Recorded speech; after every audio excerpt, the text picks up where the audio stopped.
Cette capsule est destinée à rappeler aux enseignants l'importance du geste dans la parole, mais aussi le rôle essentiel de la prosodie, c'est-à-dire le rythme et l'intonation, dans la gestualité parolière. Comment la parole est-elle produite à l'oral? La parole résulte d'une succession de sons, les voyelles et les consonnes.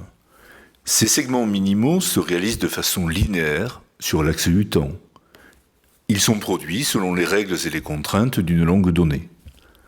À un autre niveau, ces sons successifs forment des groupements qui peuvent recevoir plusieurs dénominations.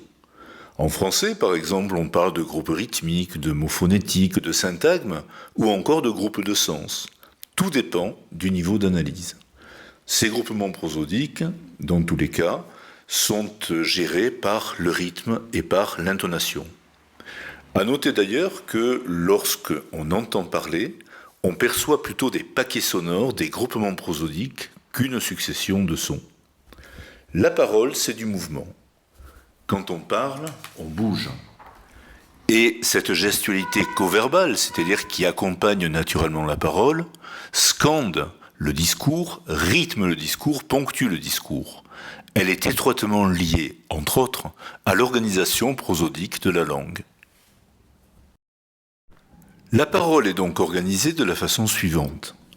À la base se trouvent les sons minimaux, appelés aussi segments, les voyelles et les consonnes. La prosodie, c'est un terme générique qui regroupe le rythme et l'intonation. Rythme et intonation sont parfois qualifiés d'éléments suprasegmentaux, c'est-à-dire supérieurs aux segments.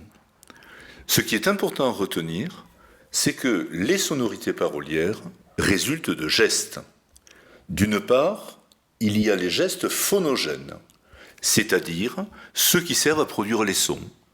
C'est la physiologie de la phonation, c'est-à-dire les mouvements articulatoires permettant de produire un U, un I, un SE, un RE, etc., etc. Mais ces gestes phonogènes sont associés à des gestes cils-linguistiques, c'est-à-dire des gestes qui accompagnent nécessairement la parole, qui sont produits avec la parole, autrement dit qui appartiennent à une gestualité coverbale. La parole est un phénomène d'une grande complexité. Il faut avoir une idée claire de l'organisation de la matière sonore, on dit aussi phonique, d'une langue. Les segments, c'est-à-dire les voyelles et les consonnes, sont obligatoirement insérés à l'intérieur d'un mouvement rythmique ou mélodique, ils en subissent donc l'influence. L'intonation est un terme linguistique. Elle est constituée par la mélodie et les tons. La mélodie, ce sont les variations de la fréquence fondamentale en termes physiques. Les tons, ce sont des variations pertinentes, des variations distinctives de la hauteur de la voix. C'est ainsi, par exemple, qu'on parle de tons montants, descendants, descendants montants, etc., etc. Dans certaines langues, les tons ont une importance considérable au niveau de la morphologie. Donc, l'intonation, ce sont les variations tonales, c'est-à-dire les variations de hauteur. N'oublions pas que c'est ce qui est perçu en premier. Ce qu'on perçoit en premier, c'est, entre guillemets, la musique de la langue. Quant au rythme, le rythme, il est constitué par les accents, les pauses, le débit, le tempo. Le rythme parolier est quelque chose d'extrêmement délicat à considérer. C'est le rythme qui est à la base de l'organisation parolière. Il constitue le moule de l'intonation. Entrer dans une langue étrangère, c'est entrer dans un rythme étranger. Essayons de synthétiser ce qui vient d'être dit. Cette figure illustre l'importance de la prosodie qui se retrouve à tous les niveaux de l'analyse linguistique. L'intonation indique la modalité de l'énoncé. Elle donne également des indications sur le contexte pragmatique de l'énoncé. L'intonation participe à la gestion des tours de parole et elle concerne également des parties de l'énoncé qui sont supérieures au groupe de mots. L'accent est une proéminence rythmique. Il marque les mots lexicaux. Il indique également des groupes de mots, ça pourrait correspondre à des syntagmes dans une langue comme le français.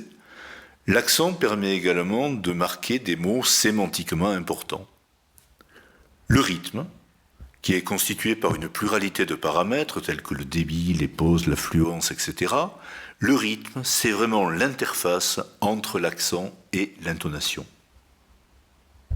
Cette brève capsule vidéo est destinée à rappeler à un professeur de langue étrangère qui pratique la correction de la prononciation qu'il travaille simultanément à 3 niveaux intercorrélés. C'est ainsi que l'enseignant qui veut corriger un son quelconque, telle voyelle ou telle consonne, doit tenir compte du mouvement rythmico-mélodique dans lequel le son en question est considéré. Il doit également tenir compte du fait que la gestualité est facilitatrice en correction phonétique.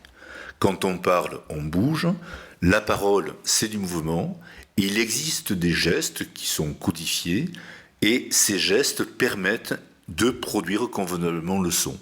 Ceci est une autre histoire et ceci se retrouve dans d'autres vidéos du blog Au son du fleu.